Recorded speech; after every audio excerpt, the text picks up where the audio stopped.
A Papua New Guinean filmmaker who grew up in New Zealand says the US helped her to find her voice and own her identity as a biracial woman.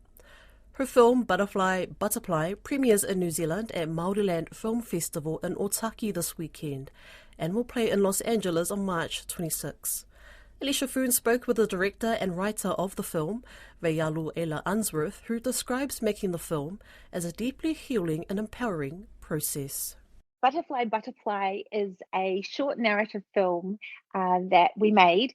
It's about a young woman from Papua New Guinea and America, and she basically is torn between her secret dream of becoming a makeup artist, but she's also been raised in a very religious family. She sort of has to navigate her Indigenous roots and beliefs with her religious beliefs, and also her American Western beliefs and experiences.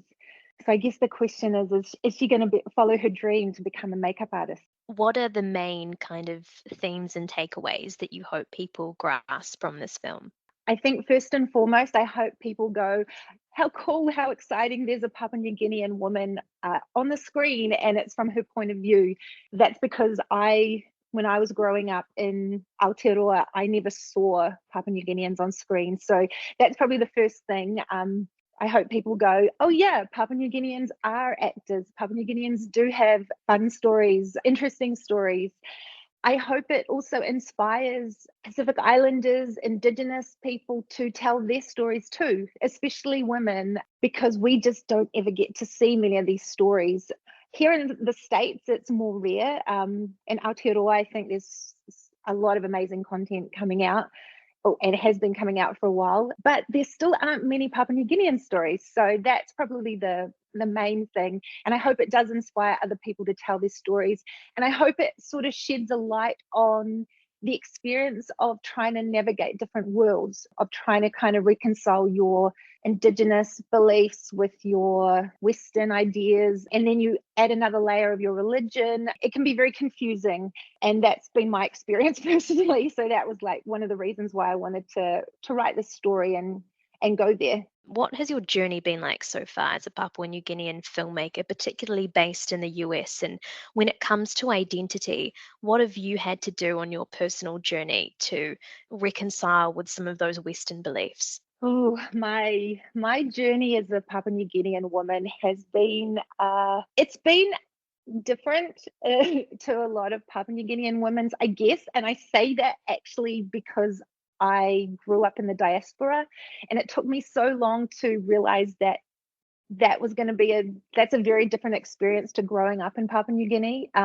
It seems so obvious now, but when in Aotearoa, New Zealand, and you don't know any other Papua New Guineans, you keep comparing yourself to your family back in Papua New Guinea. And that basically has set the stage to my journey, which is feeling very insecure about my cultural identity, feeling like I was never enough, feeling afraid to actually write stories or tell stories about my experience or my perspective. And I honestly felt like my perspective wasn't very important, and I very much shied away from telling my stories for a long time.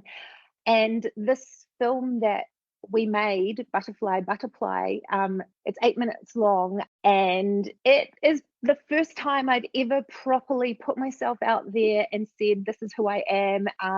I'm Papua New Guinean, and these are some of the experiences that I have, and others who live in the Papua New Guinea diaspora have as well. And it was really hard. From the crafting point of view, it was difficult because trying to squeeze that experience into 8 minutes is crazy because you want so much more time.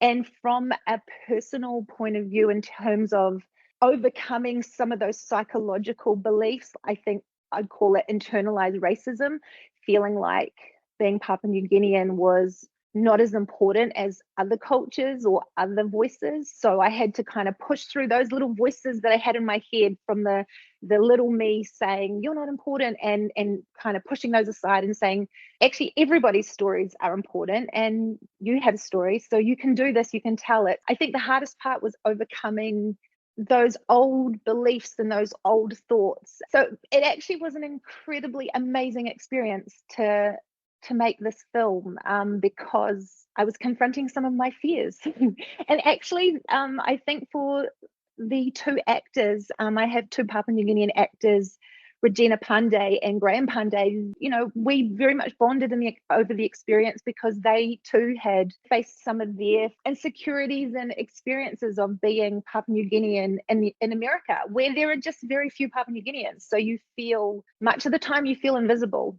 It sounds like this film really helped you find your own voice. And in doing that, it seems like you're now empowering others.